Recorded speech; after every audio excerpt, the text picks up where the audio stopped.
Hi ಎಲ್ರಿಗೂ ನಮಸ್ಕಾರ. Welcome to my YouTube channel. ಇವತ್ತು ನಮ್ಮ ಹಸ್ಬೆಂಡ್ ಕಸಿನ್ ಅಣ್ಣನ ಮಗಳ ಮೆಹಂದಿ ಫಂಕ್ಷನ್ ಇತ್ತು. ಸೊ ಹಾಗಾಗಿ ಅಲ್ಲಿಗೆ ಹೋಗಿದ್ದೀವಿ.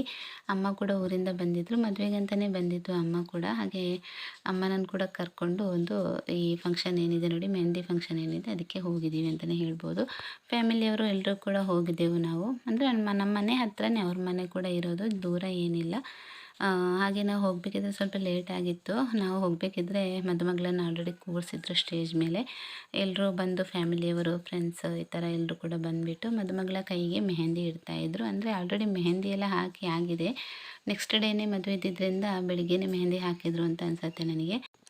ಫಂಕ್ಷನ್ ಅಂತೇಳಿ ಒಂದು ಮಾಡೋದಿರುತ್ತಲ್ವ, ಮೆಹಂದಿ ಫಂಕ್ಷನ್ ಅಂತ ಅಂದ್ಬಿಟ್ಟು ಅದನ್ನು ನೈಟ್ ಮಾಡ್ತಾಯಿದ್ದಾರೆ. ಹಾಗೆ ನೆಕ್ಸ್ಟ್ ಡೇ ಮದುವೆ ಕೂಡ ಇದೆ. ಇದು ಗುರುವಾರ ದಿನ ಮಾಡಿದಂತಹ ಲಾಗು. ಗುರುವಾರ ಮೆಹಂದಿ ಇತ್ತು, ಹಾಗೆ ಶುಕ್ರವಾರ ಮದುವೆ ಕೂಡ ಇತ್ತು. ಈಗ ನಾವೆಲ್ಲರೂ ಕೂಡ ಒಂದು ರೌಂಡು ಫ್ಯಾಮಿಲಿ ಜೊತೆ ಬಂದುಬಿಟ್ಟು ಎಲ್ಲರೂ ಕೂಡ ಮದುಮಗಳಿಗೆ ಮೆಹಂದಿ ಹಚ್ಚಿದ್ದೀವಿ. ಈಗ ನಮ್ಮದು ಒಂದು ಏನಿದೆ ಲೇಡಿ ಗ್ಯಾಂಗ್ ಅಂತ ಹೇಳ್ತೀವಲ್ವ, ಎಲ್ಲ ಹೆಣ್ಮಕ್ಳು ಸೇರಿಬಿಟ್ಟು ಈ ರೀತಿ ಒಂದು ಫೋಟೋ ತೆಗ್ಸೋಣ ಅಂತ ಎಲ್ಲರೂ ಬಂದಿದ್ದೀವಿ. ನಮ್ಮಲ್ಲಿ ಹೆಣ್ಮಕ್ಳ ಮದುವೆ ಇದ್ದರೆ ಮಾತ್ರ ನಾವು ಈ ಥರ ಹೋಗೋದು ಅಂತ ಹೇಳ್ಬೋದು, ಮದುಮಗಳ ಜೊತೆ ನಿಂತ್ಕೊಂಡು ಫೋಟೋ ತೆಗಿಯೋದಕ್ಕೆ.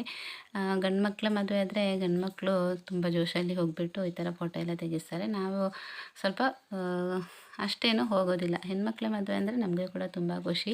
ಸೊ ಹಾಗಾಗಿ ಎಲ್ಲರೂ ಸೇರಿಬಿಟ್ಟು ಒಂದು ಫೋಟೋ ತೆಗಿಯೋಣ ಅಂತ, ವಿಡಿಯೋ ಫೋಟೋ ಎಲ್ಲ ಇತ್ತು. ಸೊ ಹಾಗೆ ಫೋಟೋ ತೆಗ್ಸೋಣ ಅಂತ ಅಂದ್ಬಿಟ್ಟು ಎಲ್ಲರೂ ಕೂಡ ಹೋಗಿದ್ದೀವಿ. ಮದುಮಗಳು ತುಂಬಾ ಚೆನ್ನಾಗಿ ಕಾಣಿಸ್ತಾ ಇದ್ಲು. ಲಂಗ ದಾವಣಿ ಅಂತ ಹೇಳ್ತಾರಲ್ವ, ಅದನ್ನು ಹಾಕ್ಕೊಂಡಿದ್ಲು. ಟ್ರೆಡಿಷ್ನಲ್ ಆಗಿ ತುಂಬಾ ಕ್ಯೂಟಾಗಿ ಮುದ್ದಾಗಿ ಕಾಣಿಸ್ತಾ ಇದ್ಲು ಅಂತ ಹೇಳ್ಬೋದು. ಸ್ಕೈ ಬ್ಲೂ ಹಾಗೆ ರೆಡ್ ಕಲರ್ ಕಾಂಬಿನೇಷನ್ ಮಾಡಿದ್ಲು, ಅದು ಸಖತ್ತಾಗಿ ಕಾಣಿಸ್ತಾ ಇತ್ತು.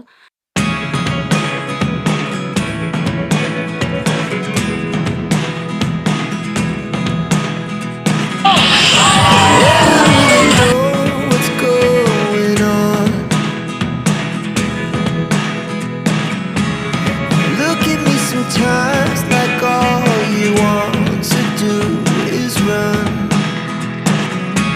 Hear me out, hear me out. It's all the things. ಹಾಗೆ ಫ್ಯಾಮಿಲಿ ರೌಂಡು ಮುಗಿದ ನಂತರ ಕೆಲವೊಂದು ಸಿಂಗಲ್ ಫೋಟೋಸ್ ಎಲ್ಲ ಇವಾಗ ಮದುಮಗಳದ್ದು ತೆಗಿತಾ ಇದ್ದಾರೆ. ಹಾಗೆ ವಿಡಿಯೋ ಶೂಟ್ ಕೂಡ ನಡೀತಾ ಇದೆ. ಕೆಲವೊಂದು ಡಿಫ್ರೆಂಟ್ ಪೋಸಲ್ಲಿ ತೆಗಿತಾ ಇದ್ದರು. ತುಂಬಾ ಚೆನ್ನಾಗಿ ಕಾಣಿಸ್ತಾ ಇದ್ಲು ಮಾತ್ರ ಮದುಮಗಳು ಅಂತ ಹೇಳ್ಬೋದು. ಹಾಗೆ ಈ ಕಡೆ ಪುಟಾಣಿ ಹೆಣ್ಮಕ್ಳೆಲ್ಲ ಏನು ಮಾಡ್ತಾಯಿದ್ದಾರೆ ನೋಡಿ, ಮೆಹಂದಿ ಹಚ್ತಾ ಇದ್ದಾರೆ. ಅವರಿಗೆ ಪಾಪ ಅಷ್ಟೊಂದು ಡಿಸೈನ್ ಎಲ್ಲ ಇಡೋದಕ್ಕೆ ಬರಲ್ಲ, ಏನೋ ಗೊತ್ತಿರೋದನ್ನು ಕೈಗೆ ಬಿಡಿಸ್ತಾ ಇದ್ದಾರೆ. ಹಾಗೆ ನಮಗಂತೂ ಈ ಥರ ಮೆಹಂದಿ ಫಂಕ್ಷನ್ಗೆ ಹೋಗಿಬಿಟ್ಟು ಮೆಹಂದಿ ಕೈಗೆ ಹಾಕುವಷ್ಟು ಪೇಷನ್ಸೇ ಇಲ್ಲ ಅಂತ ಹೇಳ್ಬೋದು. ಸೊ ಎಲ್ಲರೂ ಕೂಡ ಫ್ಯಾಮಿಲಿಯವರೆಲ್ಲರೂ ಕೂಡ ಒಟ್ಟಿಗೆ ಸೇರಿಬಿಟ್ಟು ಇಲ್ಲಿ ಕೂತ್ಕೊಂಡು ಹರಟೆ ಹೊಡಿತಾ ಇದ್ದೀವಿ.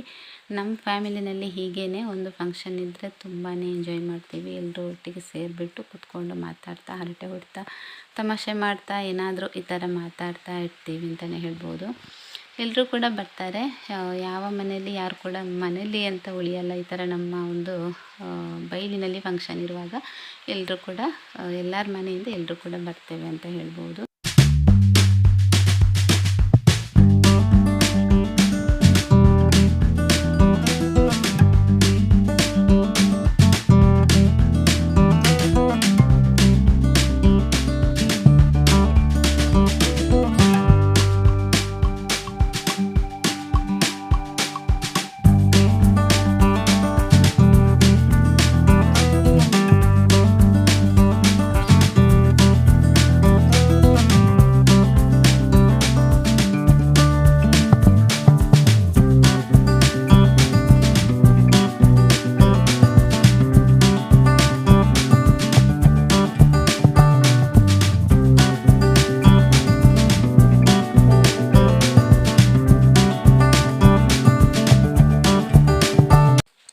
ಹಾಗೆ ಈ ಥರ ಫ್ಯಾಮಿಲಿ ಫಂಕ್ಷನ್ ಅಂತ ಆದಾಗ ಇವಾಗ ಎಲ್ಲರೂ ಕೂಡ ಹೋಗ್ತೀವಿ ಫಂಕ್ಷನ್ಗೆ ಅಂತ ಹೇಳಿದರೆ, ಎಲ್ಲರೂ ಕೂಡ ಹೋಗ್ತೀವಿ. ಅಲ್ಲಿ ಹೋಗಿಬಿಟ್ಟು ಏನು ಮಾಡ್ತೀವಿ ಅಂತ ಹೇಳಿದರೆ, ಒಂದೊಂದು ಕಡೆ ಗ್ರೂಪ್ ಥರ ಮಾಡಿಕೊಂಡು ಕೂತ್ಕೊಂಡು ಡಿಸ್ಕಸ್ ಮಾಡ್ತಾ ಇರ್ತೀವಿ. ನಾವು ನಮಗೆ ಸೂಟ್ ಆಗೋರು ಯಾರು ಇರ್ತಾರೆ ನೋಡಿ, ಇವಾಗ ಎಕ್ಸಾಂಪಲ್ ಹೇಳಬೇಕು ಅಂತ ಹೇಳಿದರೆ, ಓಲ್ಡ್ ಅಂದರೆ ಏಜ್ ಆದವ್ರು ಏನಾದರೂ ಇದ್ದರೆ, ಅವರ ಏಜ್ನವ್ರು ಯಾರಾದರೂ ಇದ್ದರೆ ಅವ್ರ ಜೊತೆ ಗ್ರೂಪ್ ಥರ ಮಾಡಿಕೊಂಡು ಮಾತಾಡ್ತಾ ಇರ್ತಾರೆ.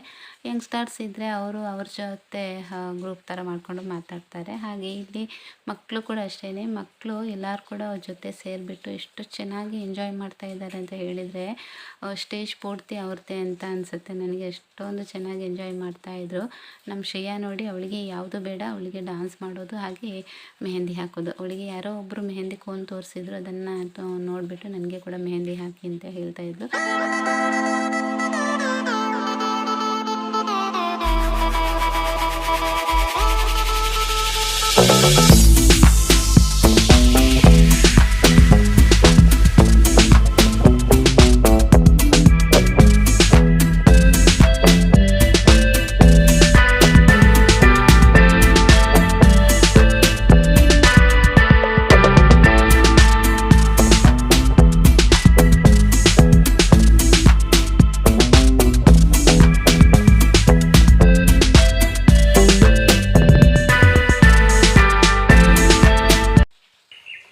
Good morning. ಇದು ನೆಕ್ಸ್ಟ್ ಡೇ ಮಾರ್ನಿಂಗ್ ವಾಪಸ್ ನಾನು ಲಾಗ್ನ ಕಂಟಿನ್ಯೂ ಮಾಡ್ತಾಯಿದ್ದೀನಿ.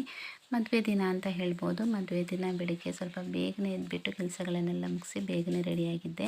ಅಂದರೆ ಕಟೀಲು ದುರ್ಗಾ ಪರಮೇಶ್ವರಿ ದೇವಸ್ಥಾನದಲ್ಲಿ ಮದುವೆ ಇತ್ತು. ಸೊ ಹಾಗಾಗಿ ಸ್ವಲ್ಪ ಬೇಗ ಹೋಗಬೇಕಿತ್ತು. ಬಸ್ಸು ಕೂಡ 8:30 ಹೊತ್ತಿಗೆ ಬರುತ್ತೆ, 8:30 ಹೊತ್ತಿಗೆ ಎಲ್ಲರೂ ರೆಡಿಯಾಗಿ ಅಂತ ಹೇಳಿದ್ದರು. ಸೊ ಹಾಗಾಗಿ ಬೇಗ ಎಲ್ಲ ಕೆಲಸಗಳನ್ನು ಅಮ್ಮ ಮತ್ತು ನಾನು ಮುಗಿಸಿ ಇವಾಗ ಹೋಗೋದಕ್ಕೆ ರೆಡಿಯಾಗಿದ್ದೀನಿ. ಅಮ್ಮ ಆಲ್ರೆಡಿ ಹೋಗಿದ್ದಾರೆ. ಹಾಗೆ ನಾನು ಹಸ್ಬೆಂಡ್ ಜೊತೆ ಮೇಲ್ಗಡೆ ತನಕ ಹೋಗೋಣ, ಬಸ್ ಹತ್ರ ತನಕ ಅಂತ ಇವಾಗ ಹೋಗ್ತಾಯಿದ್ದೀನಿ. ಹಾಗೆ ಇಲ್ಲಿ ಮದುವೆಗೆ ಅಂದರೆ ಮದುಮಗಳು ದಿಬ್ಬನ ಬೇಗ ಹೋಗಿತ್ತು, ಮದುಮಗಳನ್ನ ಕರ್ಕೊಂಡು ಬೇಗ ಹೋಗಿದ್ರು. ಧಾರೆ ಮುಹೂರ್ತ ಕೂಡ ಬೇಗ ಇತ್ತು. ಸೊ ಅವಶ್ಯಕತೆ ಇರೋರು ಅಂದರೆ ಫ್ಯಾಮಿಲಿ ಒಳಗಿನವರೆಲ್ಲ ದಿಬ್ಬನದ ಜೊತೆನೇ ಹೋಗಿದ್ರು. ನಾವು ಉಳಿದವರೆಲ್ಲ ಆಮೇಲೆ ಬಸ್ಸಲ್ಲಿ ಹೋದದ್ದು. ಇಲ್ಲಿ ಇವಾಗ ಮದುವೆ ನಡೀತಾ ಇದೆ ಕಟೀಲು ಶ್ರೀ ದುರ್ಗಾ ಪರಮೇಶ್ವರಿ ದೇವಸ್ಥಾನದಲ್ಲಿ. ಶ್ರೀ ದುರ್ಗಾ ಪರಮೇಶ್ವರಿ ಅಮ್ಮನವರ ಎದುರುಗಡೆ ಇವಾಗ ಇಲ್ಲಿ ಮದುವೆ ನಡೀತಾ ಇದೆ. ಹಾಗೆ ಮಾಂಗಲ್ಯ ಧಾರಣೆಯ ಒಂದು ಟೈಮ್ ಅಂತ ಹೇಳ್ಬೋದು. ಮದುವೆ ಇಲ್ಲೇ ಆಗಿದ್ದು, ಧಾರೆ ಇರ್ಬೋದು, ಹಾಗೆ ಕೆಲವೊಂದು ಶಾಸ್ತ್ರಗಳಿರ್ಬೋದು, ಅದೆಲ್ಲ ಇಲ್ಲೇ ಆಗಿತ್ತು. ನಂತರ ಹೋಮ ಎಲ್ಲ ಇರುತ್ತಲ್ವ, ಕರಿಮಣಿ ಕಟ್ಟಿದ ನಂತರ ಮಾಂಗಲ್ಯ ಧಾರಣೆ ಎಲ್ಲ ಆದ ನಂತರ ಹೋಮ ಎಲ್ಲ ಇರುತ್ತೆ, ವಿಶಿಂಗ್ ಇರುತ್ತೆ, ಊಟದ ವ್ಯವಸ್ಥೆ ಎಲ್ಲ ಇರುತ್ತೆ. ಅದೆಲ್ಲ ಅಲ್ಲೇ ಪಕ್ಕದಲ್ಲಿರುವಂಥ ಹಾಲಲ್ಲಾಯಿತು. ಇವಾಗ ಇಲ್ಲಿ ಮಾಂಗಲ್ಯ ಧಾರಣೆ ಆಗ್ತಾಯಿದೆ ಕಟೀಲು ಶ್ರೀ ದುರ್ಗಾ ಪರಮೇಶ್ವರಿ ದೇವಸ್ಥಾನದಲ್ಲಿ. ದುರ್ಗಾ ಪರಮೇಶ್ವರಿ ಅಮ್ಮನವರ ಎದುರುಗಡೆ ಈ ಜೋಡಿಗಳು ಸತಿಪತಿಗಳಾಗ್ತಾ ಇದ್ದಾರೆ. ದುರ್ಗಾ ಪರಮೇಶ್ವರಿ ಅಮ್ಮನವರ ಎದುರುಗಡೆ ಅಮ್ಮನವರ ಆಶೀರ್ವಾದದ ಜೊತೆಗೆ ಹಿರಿಯರ ಸಮ್ಮುಖದಲ್ಲಿ ಹಿರಿಯರ ಆಶೀರ್ವಾದದ ಜೊತೆಗೆ ಈ ಜೋಡಿಗಳು ಸತಿಪತಿಗಳಾದರು ಅಂತಲೇ ಹೇಳ್ಬೋದು. ಮಾಂಗಲ್ಯ ಧಾರಣೆ ಕೂಡ ಆಯಿತು. ಇಲ್ಲಿ ಒಂದು ಹ್ಯಾಪಿ ಮೂಮೆಂಟ್ ಅಲ್ವಾ, ಎಲ್ಲರ ಜೀವನದಲ್ಲೂ ಕೂಡ ಅಷ್ಟೇ, ಒಂದೇ ಸರಿ ಇಂತಹ ಒಂದು ಖುಷಿಯಾದ ಕ್ಷಣ ಬರೋದು ಅಂತ ಹೇಳ್ಬೋದು. ಇಬ್ಬರು ಕೂಡ ತುಂಬಾ ಖುಷಿಯಾಗಿದ್ದರು. ಸೊ ಇಬ್ಬರು ಕೂಡ 100 ಕಾಲ ತುಂಬಾ ಚೆನ್ನಾಗಿ ಬಾಳಲಿ, ಅವ್ರ ಜೀವನ ಏನಿದೆ ತುಂಬಾ ಸುಖವಾಗಿರಲಿ, ಅವರ ಆಸೆ ಆಕಾಂಕ್ಷೆಗಳೆಲ್ಲವೂ ಕೂಡ ನೆರವೇರಲಿ ಅಂತ ಅಂದ್ಬಿಟ್ಟು ನಾವು ಕೂಡ ವಿಶ್ ಮಾಡೋಣ ಅಲ್ವಾ. ಸೊ ಇಲ್ಲಿ ಇವಾಗ ಮದುವೆ ಎಲ್ಲ ಆಯಿತು. ಮದುವೆ ಆದ ನಂತರ ಅಲ್ಲೇ ಪಕ್ಕದಲ್ಲಿ ಒಂದು ಹಾಲ್ ಇದೆ. ಆ ಹಾಲ್ನಲ್ಲಿ ನಂತರದ ಕೆಲವೊಂದು ಕ್ರಮಗಳೆಲ್ಲ ಇವೆ, ಅಂದರೆ ಶಾಸ್ತ್ರಗಳೆಲ್ಲ ಇವೆ. ಸಪ್ತಪದಿ ಇರ್ಬೋದು, ಹೋಮ ಇರ್ಬೋದು, ಇದೆಲ್ಲವೂ ಕೂಡ ಅಲ್ಲಿ ನಡೆಯೋದು. ಅಲ್ಲೇ ಪಕ್ಕದಲ್ಲಿ ಇದೆ ಹಾಲು. ತುಂಬ ಜನ ಆಗ್ತಾರೆ, ನಮ್ಮ ಸೈಡಲ್ಲೆಲ್ಲ ತುಂಬ ಜನ ಇಲ್ಲಿ ಮದುವೆ ಆಗ್ತಾರೆ ಅಂತಲೇ ಹೇಳ್ಬೋದು ಕಟೀಲು ದೇವಸ್ಥಾನದಲ್ಲಿ.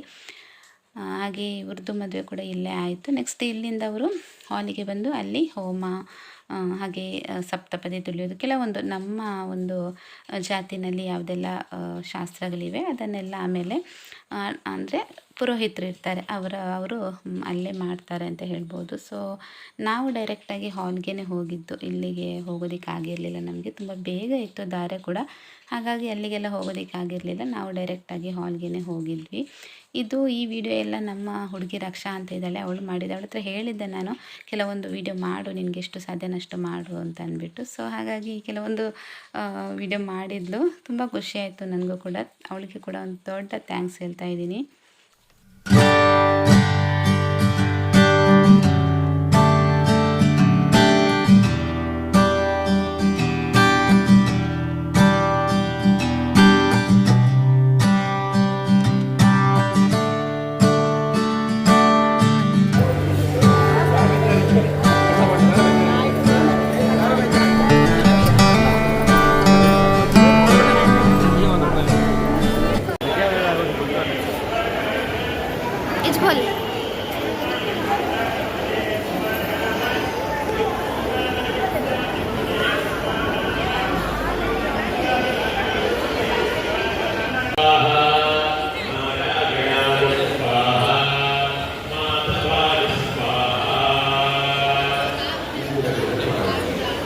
ಇಲ್ಲಿ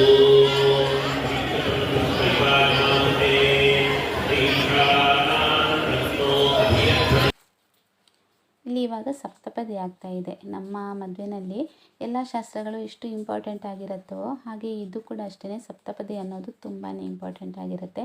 ಪ್ರತಿಯೊಂದು ಹೆಜ್ಜೆಗೂ ಕೂಡ ಅದರದ್ದೇ ಆದಂತಹ ಅರ್ಥ ಮಹತ್ವ ಇದೆ. ಅದನ್ನು ಪುರೋಹಿತರು ತುಂಬಾ ನೀಟಾಗಿ ಎಕ್ಸ್ಪ್ಲೇನ್ ಮಾಡ್ತಾಯಿದ್ರು. ಅದನ್ನು ಕೇಳ್ತಾ ಇಲ್ಲಿ ಇವಾಗ ಸಪ್ತಪದಿ ಶಾಸ್ತ್ರ ಕೂಡ ಆಗ್ತಾ ಇದೆ.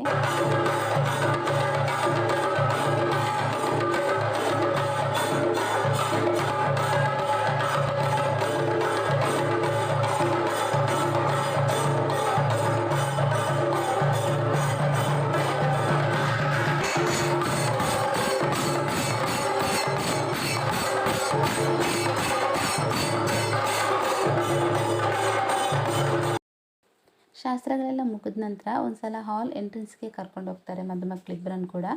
ನಂತರ ಅಲ್ಲಿಂದ ಕರ್ಕೊಂಡು ಬಂದು ಚೆಂಡೆನಲ್ಲಿ ಕರ್ಕೊಂಡು ಬಂದು ಈ ರೀತಿ ಸ್ಟೇಜ್ಗೆ ವಾಪಸ್ ಕರ್ಕೊಂಡು ಬಂದು ಕೂರಿಸ್ತಾರೆ.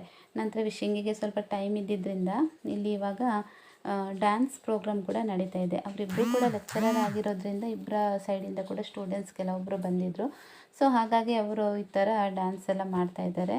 ಅಂದರೆ ತುಂಬ ಬೇಗ ವಿಶಿಂಗ್ಗೆ ನಿಲ್ಲಿಸೋದಕ್ಕಾಗಲ್ಲ ಅಲ್ವ, ಊಟದ ವ್ಯವಸ್ಥೆ ಕೂಡ ಆಗಿರಬೇಕಾಗತ್ತೆ. ಸ್ವಲ್ಪ ಟೈಮ್ ಇತ್ತು, ಎಲ್ಲ ಶಾಸ್ತ್ರಗಳು ಬೇಗ ಆಗಿತ್ತು, ಧಾರೆ ಕೂಡ ತುಂಬಾ ಬೇಗ ಇತ್ತು. ಹಾಗಾಗಿ ಮುಹೂರ್ತ ಬೇಗ ಇದ್ದಿದ್ದರಿಂದ ಆರಾಮಾಗಿ ಟೈಮ್ ಕೂಡ ಅಲ್ಲಿ ಸಿಕ್ಕಿತ್ತು ಅಂತ ಹೇಳ್ಬೋದು. ಹಾಗೆ ಇಲ್ಲಿ ಇವಾಗ ಡ್ಯಾನ್ಸ್ ಎಲ್ಲ ಆಗ್ತಾಯಿದೆ. ತುಂಬ ಚೆನ್ನಾಗಿ ಸ್ಟೂಡೆಂಟ್ಸ್ ಡ್ಯಾನ್ಸ್ ಮಾಡಿದರು ಸ್ನೇಹಿತರೆ. ಏನಂತ ಹೇಳಿದರೆ ಸಾಂಗ್ಸ್ ಮಾತ್ರ ನನಗೆ ಯಾವುದು ಕೂಡ ಹಾಕೋದಕ್ಕೆ ಆಗ್ತಾ ಇರಲಿಲ್ಲ. ನನಗೆ ಈ ವಿಡಿಯೋ ಎಡಿಟ್ ಮಾಡಬೇಕಿದ್ರೆ ನಾನು ಅದರಲ್ಲಿರುವಂಥ ಸಾಂಗ್ಸ್ನ ರಿಮೂವ್ ಮಾಡಬೇಕಿದ್ರೆ ತುಂಬಾ ಬೇಜಾರಾಗ್ತಾಯಿತ್ತು. ಹಾಗೆ ಇದ್ದರೆ ಎಷ್ಟು ಒಳ್ಳೆಯದಿತ್ತು. ಈ ಯೂಟ್ಯೂಬ್ನವರು ಅದೊಂದು ಚಾನ್ಸ್ ನಮಗೆ ಕೊಡಬೇಕಿತ್ತು ಅಂತ ಅಂದ್ಕೋತಾ ಇದ್ದೆ ನಾನು, ಸಾಂಗ್ಸ್ ಎಲ್ಲ ಹಾಕೋದು. ಅಂದರೆ ಸಾಂಗ್ಸ್ ಹಾಕಿದರೆ ಕಾಪಿರೈಟ್ ಬರುತ್ತಲ್ವ, ಸೊ ಹಾಗಾಗಿ ನಾನು ಯಾವುದೇ ಸಾಂಗ್ಸ್ ಎಲ್ಲ ಹಾಕೋದಕ್ಕೆ ಹೋಗಿಲ್ಲ. ಜಸ್ಟ್ ವಿಡಿಯೋ ಮಾಡಿಬಿಟ್ಟು ಹಾಕಿದ್ದೀನಿ ಅಷ್ಟೇ.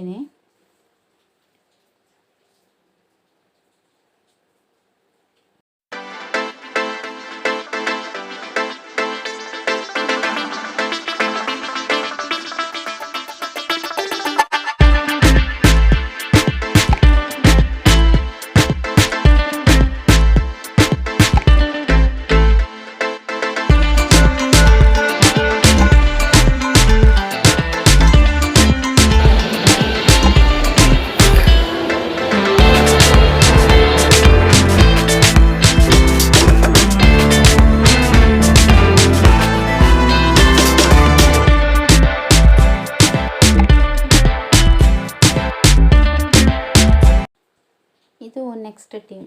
ಮೊದಲೊಂದು ಟೀಮ್ ಡ್ಯಾನ್ಸ್ ಆಯಿತು, ಇವಾಗ ನೆಕ್ಸ್ಟ್ ಇನ್ನೊಂದು ಟೀಮ್ ಅಂತ ಹೇಳ್ಬೋದು. ಇವರು ಕೂಡ ಅಷ್ಟೇ ಸಖತ್ತಾಗಿ ಡ್ಯಾನ್ಸ್ ಮಾಡಿದ್ದಾರೆ. ಸಾಂಗ್ಸ್ ಕೂಡ ತುಂಬ ಚೆನ್ನಾಗಿತ್ತು. ಸೊ ಡ್ಯಾನ್ಸ್ ಕೂಡ ಅಷ್ಟೇ ತುಂಬಾ ಚೆನ್ನಾಗಿ ಮಾಡಿದರು.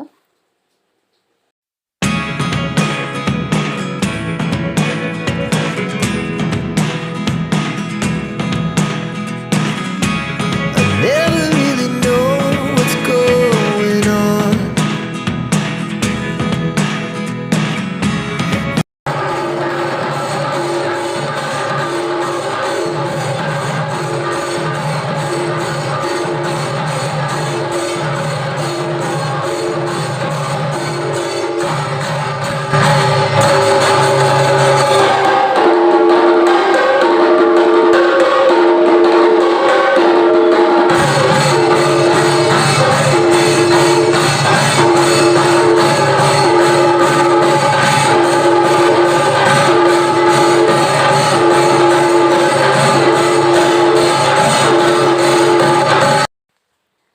ಮದುವೆ ಎಲ್ಲ ಮುಗಿದ ನಂತರ ಇವಾಗ ಊಟ ಟೈಮ್ ಅಂತ ಹೇಳ್ಬೋದು. ಊಟ ಕೂಡ ತುಂಬಾ ಚೆನ್ನಾಗಿತ್ತು. ವೆಜ್ ಅಡುಗೆ ಆಗಿತ್ತು, ತುಂಬಾ ಟೇಸ್ಟಿಯಾಗಿತ್ತು. ರುಮಾಲ್ ರೊಟ್ಟಿ ಇತ್ತು, ಪನ್ನೀರ್ ಒಂಥರ ಕುರ್ಮ ಥರ ಮಾಡ್ಕೊಂಡಿದ್ರು, ಅದು ತುಂಬಾ ರುಚಿಯಾಗಿತ್ತು ಅಂತ ಹೇಳ್ಬೋದು. ಪೈನಾಪಲ್ ಮೆಣಸ್ಕಾಯಿ ಇತ್ತು, ಉಪ್ಪಿನಕಾಯಿ ಇತ್ತು, ಚಟ್ನಿ ಇತ್ತು, ಈ ಥರ ಕೆಲವೊಂದು ವೆರೈಟಿ ಅಡುಗೆಗಳಿತ್ತು. ಅಡುಗೆ ಅಂತೂ ತುಂಬಾ ಚೆನ್ನಾಗಾಗಿತ್ತು. ಒಂದು ಸಖತ್ತಾಗಿರುವಂತಹ ಊಟ ಅಂತಲೇ ಹೇಳ್ಬೋದು. ಎಲ್ಲ ಐಟಮ್ ಕೂಡ ತುಂಬಾ ರುಚಿಯಾಗಿತ್ತು. ಸೊ ಇದಿವಾಗ ನೆಕ್ಸ್ಟ್ ಡೇ ಅಂದರೆ ಕಂಟಿನ್ಯೂಸ್ ಆಗಿ 3 ಡೇಸ್ ಫಂಕ್ಷನ್ ಇತ್ತು. ಮೆಹಂದಿ, ಮದುವೆ, ನಂತರ ರಿಸೆಪ್ಷನ್. ಗುರುವಾರ, ಶುಕ್ರವಾರ, ಶನಿವಾರ, ಸಂಡೇ ಕೂಡ ಇತ್ತು. ಸಂಡೇ ಮದುಮಗಳನ್ನು ಹುಡುಗನ ಮನೆಯಿಂದ ಕರ್ಕೊಂಡು ಬರೋದಕ್ಕಿತ್ತು. ಸೊ 3 ದಿನದ ಫಂಕ್ಷನ್ಗೆ ನಾನು ಹೋಗಿದ್ದೆ. ನೆಕ್ಸ್ಟ್ ಸಂಡೇದು ಒಂದು ಫಂಕ್ಷನ್ಗೆ ಹೋಗಿರಲಿಲ್ಲ. ಇದು ಸ್ಯಾಟರ್ಡೆ.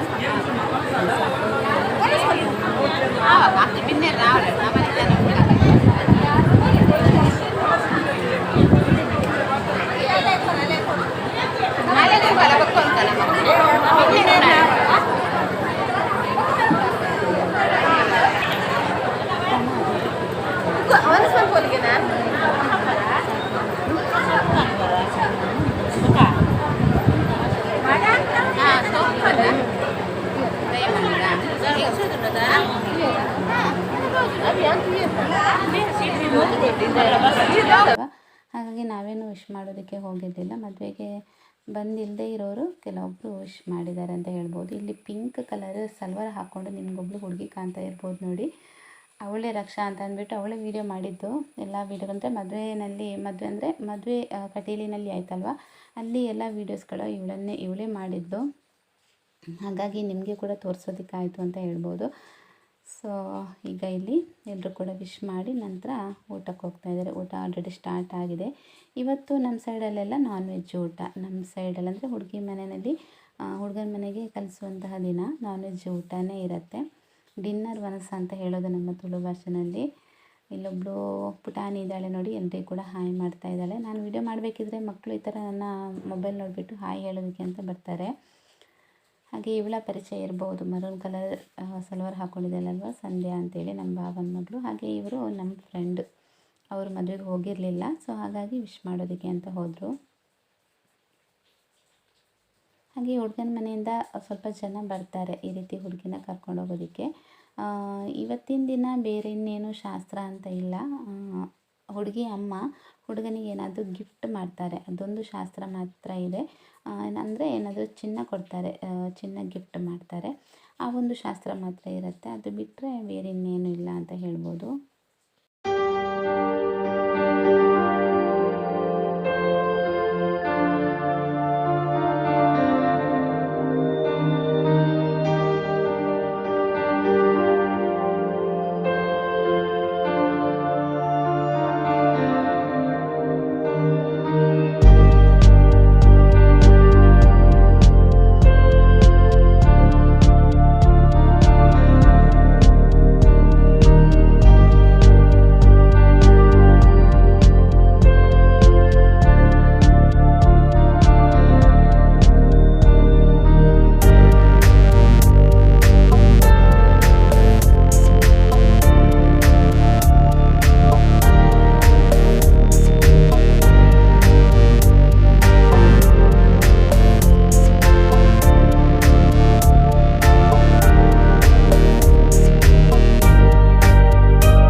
ಹಾಗೆ ರಿಸೆಪ್ಷನ್ ಎಲ್ಲ ಮುಗಿತಾ ಬಂತು. ಹಾಗೆ ನನ್ನ ವೀಡಿಯೋ ಕೂಡ ಎಂಡ್ ಮಾಡ್ತಾ ಇದ್ದೀನಿ.